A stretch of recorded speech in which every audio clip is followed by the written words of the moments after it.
First of all, Arne, any timescale on Jeremie Frimpong? What's the extent of his injury? I will definitely not be in the squad tomorrow, so he's out for a few weeks, but not as bad as we thought he would be out. So something positive from something not so positive. Check on Ibu as well. Ibu trained with us yesterday, so trains with us today, and will be in the squad tomorrow. Obviously, there's been a lot of talk around potential incomings or you trying to add to your squad in this window. So probably for the last time this month, what chance do you see of bringing in a long-term target in this transfer window? You promise me you're not going to ask it post-match meeting then? Yeah, Okay. We'll be asking that after the game. Yeah, I think you know the answer. The answer is that if we think we've addressed a player that can help us and we think it's possible, then we would do so. But those are conversations that take place not far away from here, by the way, but not in this room. It's looking unlikely. Why is it looking unlikely? It's looking unlikely. Okay, that's a smart way of asking it. I think I gave the answer I gave, but it's up to you if that means it's unlikely or it's likely. Yeah, that's I'm just thinking I'm going to have a very quiet day here on Monday. Okay, it could be. You want to play golf? Oh, I'd love to, yeah. Yeah. Get down to Oz. Looking at the game itself, though, how do you assess now the challenge you've got of finishing in the top four, and how crucial is this game to those hopes as well, given Newcastle are just 3 points behind? Yeah, I think that's throughout the whole season. Every single game is crucial, but the way we've positioned ourselves now makes probably every game even more crucial. Because that's definitely what we want to achieve. So then it is a crucial game, as the next one is a crucial one, as the next one is a crucial one as well. And we've experienced how tough it is to play against Newcastle in the 1.5 year I'm here now. It's always been a very tough contest, very tough game for us, but for them as well. So yeah, great game to look forward to because we both had a good result during the week, and a home game at Anfield is always something to look forward to. Excellent. Hello again. Just in terms of that result as well, good win, great performance on top of that. Does it give everyone a bit of a lift or a bigger lift around here? Did they need a lift at the moment given the start in the Premier League to the year? No, I prefer to win it than losing that game. So that is always helping. Every game you win helps in the first place because we qualified for the last 16. Second of all, because it was a good win with some good performances, players scoring goals. And that's always helpful. But we are fully aware of the fact that one win isn't enough at this club. So the next one is coming fast with Newcastle. And I think I'm 100% sure that game is a bigger challenge than the one we faced Wednesday. But always helpful to win, especially if we've lost in the last minute at Bournemouth. Then it's always nice to have a better feeling during the week. And I know that Vinny asked you a couple about players as well. I was wondering about Joe and Curtis. Might they be available? Yeah. Curtis is again available. He was sick, as I said, but he is available. And Joe will not be available, but that doesn't have to take much longer anymore. But he will not be available for the weekend. Thank you. Hi, Arne. Mo Salah got his first goal in 9 Liverpool games last time out. I just wonder if you think he's in a good position to rediscover some of his best form like we saw last season. I think it's always about the team, and the team has to make sure he gets in good positions, and I think that's what we are doing more and more, not only with him, but with many players. I think I've said this recently quite a lot.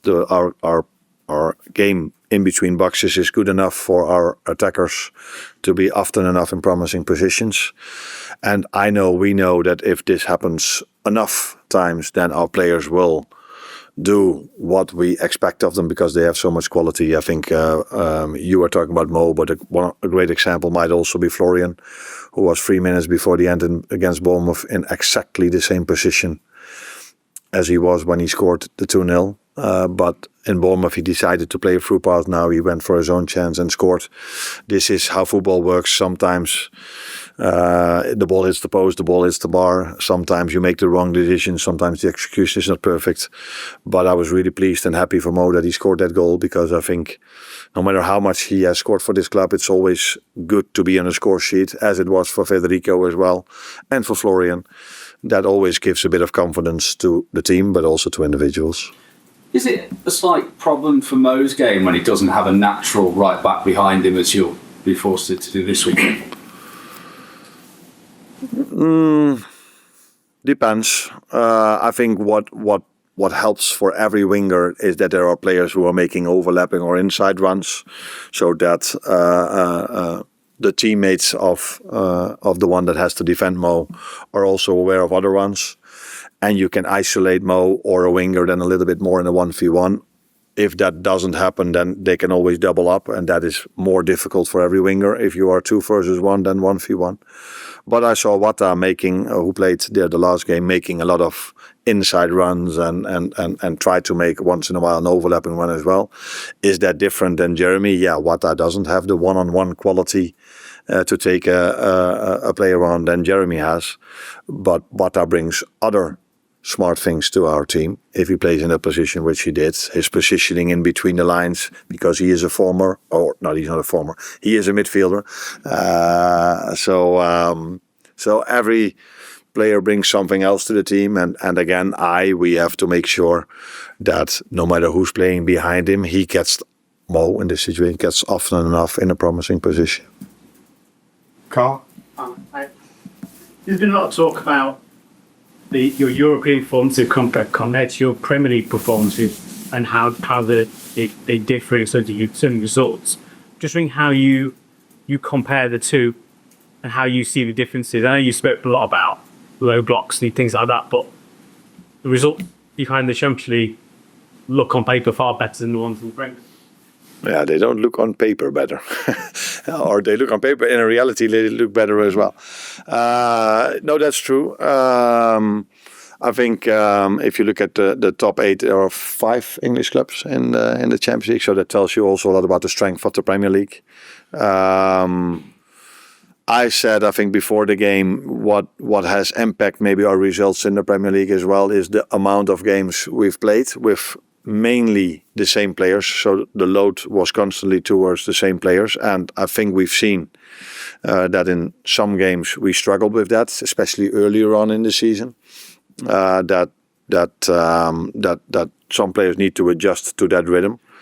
And later on in the season, because we played so many games now and mainly the same players have to play, that game during the week have impacted sometimes parts of our games in the weekend. But in general, I think it's also safe to say that there's a lot more physicality in the Premier League than there is in the Champions League. I did not saw one long throw-in from Qarabag or from Marseille. Set pieces are at a different level. I think our set pieces against Qarabag were, every time we got one, I was expecting us to score because it was always a chance. So that part of the game is much more developed here in England, especially over the last season, than it is in the Champions League. But in the Champions League, we've also faced teams that in between the boxes are very good teams. And also in the boxes, but Premier League has become more of a box game. Just bring the ball in the box. Where in the Champions League, it's a bit more also play in between the boxes. That's my take on it. Could you just quick check on updates on Alexander Isak for a while? Where's he in his rehab, and do you have a timescale on also when he's to be back? No, he's not even on the pitch yet. So I think it's called a walker. So he's just out of his walker. Is it called a walker? Yeah. So that tells you that he's not on the pitch yet, and I'm not expecting on the pitch today or tomorrow in terms of his recovery work. So that is going to take a while before he's back, as we knew. Okay. Against Qarabag, you had the luxury of bring on 3 young players. Can be a scenario other than that that he was leading with several goals to give him another opportunity. And I'm really curious about Rio because he last time scored the winning goal at St. James. Yeah. Yeah, Trey and Amara came in, and they've mainly come in games either in League Cup or in games where we were leading by a big margin. So for them it was a good first taste of first team football, not first but close to first taste. With Rio, that is completely different in my opinion. He also comes in when we need a goal or in moments where the game hasn't been decided yet. And I think Trey showed when he came in that he comes closer and closer to a situation where I can also bring him in. He's developed really nicely in the last year. He gets closer and closer to come in moments that matter even more. And that is how things work with young players. You just make step after step after step till the manager trusts you enough to play you in difficult moments. And that has already happened for Rio. And Trey is really close to that moment. And Amara is a bit further away from that. But nice, very nice for him after his difficult start at the first team, 2 red cards, that he was mentally so strong, kept fighting, doing good in the under-21s, and now he got his reward by playing time in the first team. James? Arne, how do you see that battle for Champions League qualification out here? We're only 2 points behind United in fourth. They're really 3 ahead of being you tag to 11th. It's very congested. The feeling of this is absolutely pivotal now in this period. Now we already thought that every single period was pivotal. Was that the word you used? Yeah. So that hasn't changed, but it's obvious that the closer you come to the end, the less opportunities you have to make a mistake. And we are now in a position that we cannot afford a lot of mistakes anymore because we've made far too many. And with mistakes, I mean giving away goals in the last minute, don't do any justice on the performance in terms of the score.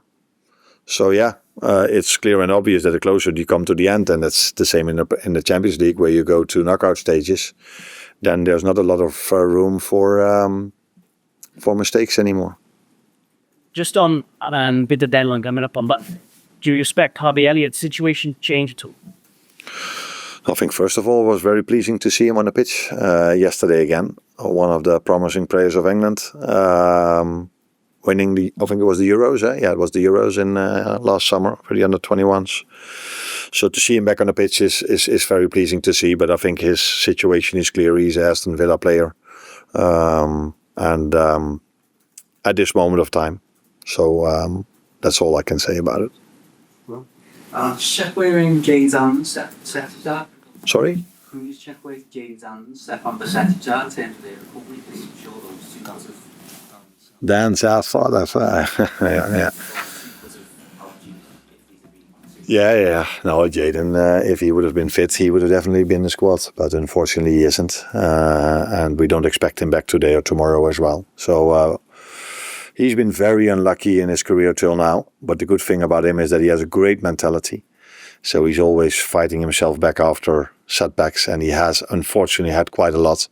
Because this would have been a great moment for him with Alexander Isak being out and the quality he has, that he could have be with us and helped us in certain moments. But unfortunately for him, but also for us, he's faced a lot of injuries in his career till now. But the good thing about him is that he will fight back and come back, and the world will get to know him the moment he's fit again. Oh, Stefan, okay.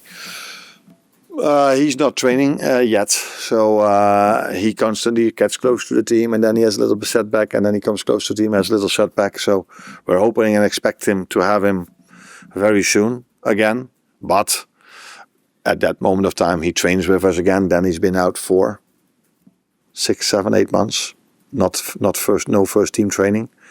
So as much as I like to have him back, we have to manage the expectations with him as well. Hi Arne, we talk about having to have a makeshift right back again for this game.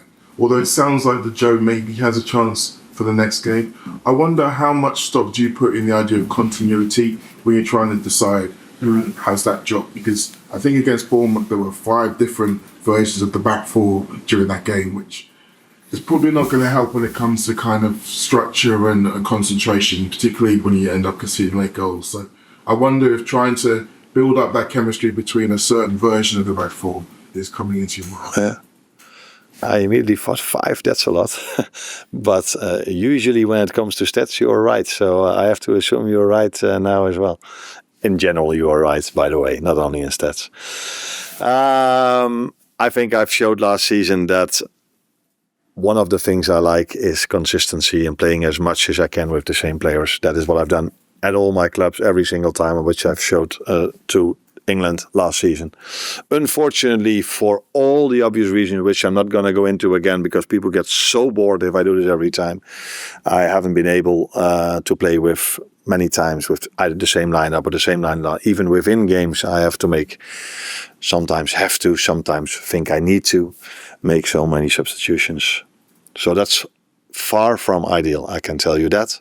But we accept the situation as it is and we make the best out of it. That's why I have so much respect for the players that no matter how many setbacks we have, no matter how many times we concede a goal in the last minute, if the next game arrives, they from the start they're immediately there to give everything they have.